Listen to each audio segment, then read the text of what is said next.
যে সেটা হচ্ছে এই তো এরকম ঢিচকাও করে উড়িয়ে দেবো, ঠিক আছে? কারণ দাদা এইসব বলে কোনো লাভ নেই। আপনি অপ্রাসঙ্গিক অবাস্তব কথা বলছেন। যে সেটা হচ্ছে আপনি কোথায় লস খেয়েছেন না খেয়েছেন সেটা তো আমার জেনে লাভ নেই। আর দ্বিতীয়ত আপনি নিজেই বললেন যে আপনি 20 তে গেছেন আর ছবিটা করার কথা ছিল 18 তে। তা এত বড় আমার ডেট নেই বা এত বড় না আমি রাস্তায় নাইটো হয়ে নাচবো এবং অশালীন কথাবার্তা। ঠিক আছে? তখন আমি বললাম যা করার করবো, কোর্টে দেখা হবে, ওকে যা ঢোকাবে ঢুকিয়ে দেবো, উল্টো পাল্টা কথা। এই সমস্ত কথা বলি। ফোনটা আসে ২-৩ দিন আগে। সেটা হচ্ছে আমার সেক্রেটারি সুমনের কাছে। এবং সেখানে এসে বলা হয় যে 2018 তে আমি একটা ছবি করার কথা ছিল। তো ছবিটা হয়নি আমার ডেট না দেওয়ার জন্য। তো সুতরাং সেই ক্ষেত্রে টাকাটা ফেরত চাই। আর আমি অনেক সংগঠনের সঙ্গে যুক্ত আছি অমুক তমুক এই সেই। তো এই কথাটা খুব অবাস্তব লাগছে যে ছবির সঙ্গে ডেট হয়নি তার সঙ্গে ইলজিক্যাল এই প্রশ্নটাই যে সেটা হচ্ছে সংগঠনের সঙ্গে যুক্ত থেকে কি আছে? ঠিক আছে? কারণ উনি আমাকে প্রপোজ করেছিলেন অ্যাজ আ প্রোডিউসার। আমি সেখানে রাজি হয়েছিলাম অ্যাজ অ্যান অ্যাক্টর। এবং সেই মুহূর্তে 2018 তে না ওনাকে চাক্ষুষ আমি দেখেছিলাম, না ওভার দ্য ফোনও 1 সেকেন্ডের জন্য কথা হয়েছিল। তো এরকম একটা অ্যারোগেন্স বা বিহেভিয়ার বুঝেই আমি তখন বলেছিলাম যে না সুমনকে বলেছিলাম যে ওনাকে ডেকে পাঠাও, আমি কথা বলবো। ওনারা আসেন, বেশ আরো ৩-৪ জনকে নিয়ে আসেন, আমি দেখিনি বাইরে। তো ওনার ম্যানেজার ওনাকে নিয়ে কালকে আমি এখানে বসে কথা বলি। এবং ওনার বক্তব্য হচ্ছে যে সেটা হচ্ছে টাকাটা ফেরত দিন। 2018 সালে যে ছবিটা করার কথা ছিল, ওনার এখন টাকাটা দরকার, উনি টাকাটা ফেরত চান। আমি বললাম, দাদা এইভাবে তো সম্ভব হয় না। 2018 তে না আপনি ডেট দেননি। আমি বললাম, এটা পুরোটাই ভুল কথা। আপনার কাছে হয়তো ভুল প্রপোজাল গেছে বা ভুল মেসেজ গেছে। কারণ আমি ডেট দেওয়ার কেউ নই। না আপনি প্রচন্ড বিজি হয়ে গেছিলেন এমএলএ। আনাম আপনি ভুল করছেন। 18 তে আমি এমএলএ নই। আমি 21 থেকে এমএলএ। ঠিক আছে? আর না তা আমি 20 তে চলে গেছিলাম। সেটা আপনি তো 20 তে মানছি যে আপনি বাইরে গেছিলেন বা আপনার নানান রকম ব্যস্ততা ছিল, ব্যবসা ছিল, হোয়াটএভার। তো সেখানে আমার কোথায় দোষ বলুন? যে সেটা হচ্ছে আপনি কোথায় লস খেয়েছেন না খেয়েছেন সেটা তো আমার জেনে লাভ নেই। আর দ্বিতীয়ত আপনি নিজেই বললেন যে আপনি 20 তে গেছেন আর ছবিটা করার কথা ছিল 18 তে। তা এত বড় আমার ডেট নেই বা এত বড় বিজি আমি নই যে সেটা হচ্ছে 2 বছর ধরে একটা ছবি কমপ্লিট হবে না। তো এটা আপনি বেকার কথা বলছেন। তো সুতরাং এই মুহূর্তে এটা খুব অপ্রাসঙ্গিক আপনি বলছেন, কারণ আপনার জন্য অলরেডি আমি ফিনান্সিয়াল লস, অলরেডি 2টো প্রজেক্টও লস করেছি। তো এখন যেটা করতে পারি সেটা হচ্ছে সেই মুহূর্তে আপনার সঙ্গে যে পারিশ্রমিক নিয়ে আমার কথা ছিল বা হয়েছে, আমি সেই টাকাটাই নেব। একটা পয়সাও 8 বছর বাদে আমি বাড়াবো না। এবং সেটা আমি 15 লক্ষ টাকা যেটা আপনি আমাকে as a token of advance দিয়েছিলেন, সেটাও আমি মাইনাস করে দেবো।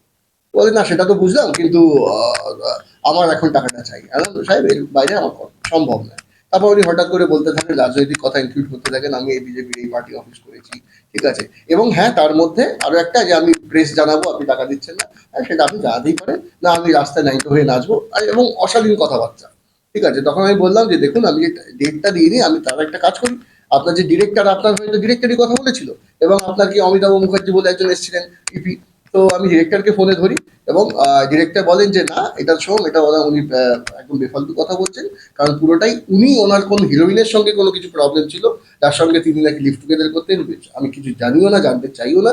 এবং অ্যাট দ্য সেম টাইম ডিরেক্টরকেও উনি কিন্তু কিছু প্রপোজাল ভুলভাল দিয়েছিলেন। তো সুতরাং মিসবিহেভ করেছিলেন রাদার। তো সুতরাং ডিরেক্টরও was not comfortable to work with হিম।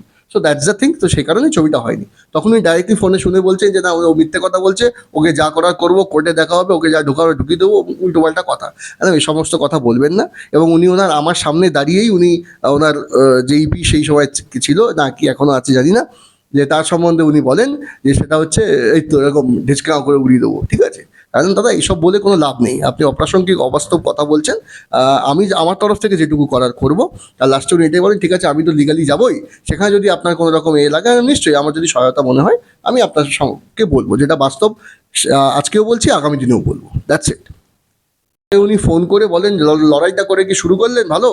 আলাম কি লড়াই দাদা, লড়াই তো কিছু শুরু হয়নি। হ্যাঁ, আপনার সঙ্গে প্রফেশনাল কথা বলছিলাম। কথা বলতে বলতে তারপর উনি অভব্য কথা, অশালীন কথা, গালিগালাজ শুরু করেন। তারপর তীর ধনুক দিয়ে উড়িয়ে দেবেন। ঠিক আছে?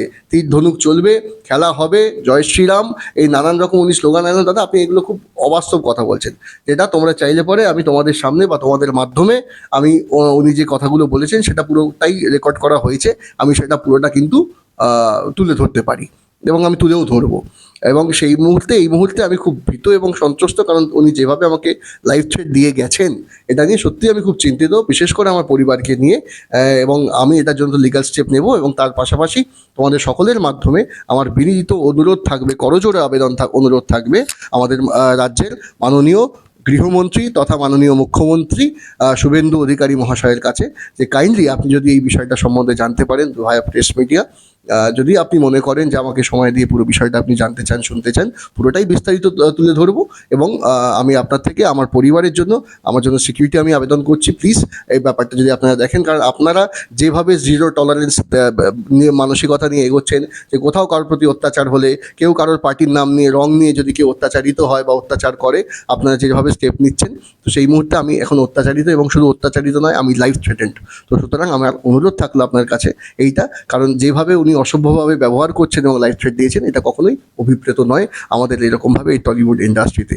এবং আমি মাননীয় রূপা গঙ্গোপাধ্যায় মহাশয়া, ওনার সঙ্গেও আমি কথা বলেছি, যেহেতু উনি নাম নিয়েছেন এই নামগুলো, যে রূপাদি আছে, শুভেন্দুদা আছে, জয় শ্রীরাম হবে, ওই হবে, এত কিছু হবে। তো সুতরাং আমি ওনাকেও ফোন করি এবং আন্টি আমাকে আশ্বস্ত করেন যে সোম, তুমি আমাকে নথিগুলো দাও, আমাকে পাঠাও, আমি দেখব। এবং অবশ্যই এইটুকু অ্যাসিওর করতে পারি যে উনি যে টাকাটা চাচ্ছেন is a kind of extortion, এবং সেখানে কোনো রকমভাবে এটা সম্ভবই নয়। 8 বছর বাদে হট করে এসে এরকম টাকা চাইছেন। তো আমাকে নথিগুলো দাও, আমি নিশ্চয়ই সেটা দেখে আমার তরফ থেকে যা করার বা যা বলার আমি বলবো। টাকা এই যে আমি দেখো, এটা হচ্ছে তার চেকটা দিয়েছিল, তার ভাউচারটা, যে আমি বলেছিলাম যে না, এজন্য অ্যাক্টর হিসেবে আমাকে এটা দেওয়া হয়েছিল, এই টাকাটা। উনি হ্যাঁ সম্পূর্ণ টাকা বা না কিছু টাকা দিন, কিন্তু আমার মনে হয় সেটা কমপ্লিটলি ইললজিক্যাল। 8 বছর বাদে যেখানে কোনো রকম যোগাযোগ নেই, এবং ওনার জন্য তো আমি হোল্ড করে রেখেছি ডেট, এমন তো নয়। আর উনি কমপ্লিটলি এখন এসে মিথ্যে কথা বলছেন যে সেটা হচ্ছে আমি ডেট দিইনি, আমি ডেট নিই, এটা তো না, আমার লোকজন বলেছে। তাহলে আপনি আসেননি কেন, আপনি ফোন করেননি কেন? তখন উনি বলছেন না, আমি আসতে পরে আমি ফিজিক্যালি হ্যারাস হতাম। হ্যাঁ বলছে, আপনি আমার মেরে মুড়ে দিতেন। ঠিক আছে, আমার সিকিউরিটি রয়েছে, মানে অলরেডি আমার 8 জন ছিল, এখন সেটা কমে গিয়ে এখন মাত্র 2-3 জন রয়েছে। সেখানে উনি বলছেন হ্যাঁ আপনি টাকা নিয়ে AK-47 সিকিউরিটি পুষে রেখেছেন। হ্যাঁ অ্যালাম, তা AK-47 দিয়ে সিকিউরিটি পোষা যায় আমি জানি না, ওনার কোথা থেকে শিক্ষা উনি অর্জন করেছেন। তো হোয়াট এভার, সেটা হয়তো মনে রেখেছে, এবং সেটা যদি সরকার কালকে যদি মনে করেন, বাজ মনে করেন, তুলে নিতেই পারেন, কারণ এখন সরকার, তারা ডিসাইড করছেন এই মুহূর্তে, সরকার তারা মনে করবে, সেখানেই তো আমার কিছু বলার নেই। উনি সেটা নিয়ে ওইসব দেখাচ্ছেন, উনি ভাবছেন যে আমি টাকা দিয়ে এগুলো সব পুষে রেখেছি। আরে AK-47 দিয়ে কাউকে পোষা যায় না, এটা অদ্ভুত কথা। তো যাই হোক, এনিওয়েজ পুরোটাই আমি তুলে ধরবো খুন, বাদ বাকিটা। আর আমার মনে হয় যে উনি খুব অ্যারোগেন্ট একজন মানুষ, অসভ্য মানসিকতার একজন মানুষ। তো সুতরাং যেভাবে উনি বডি ল্যাঙ্গুয়েজ তার, সেটা সত্যিটাই অনভিপ্রেত। এবং আমি আশা করছি এই সরকারের তরফ থেকে, আইনের তরফ থেকে আমি সুবিচার চাইছি আমার জন্য, আমার পরিবারের জন্য। আমি তো আইনানুগভাবে স্টেপ নেব অবশ্যই।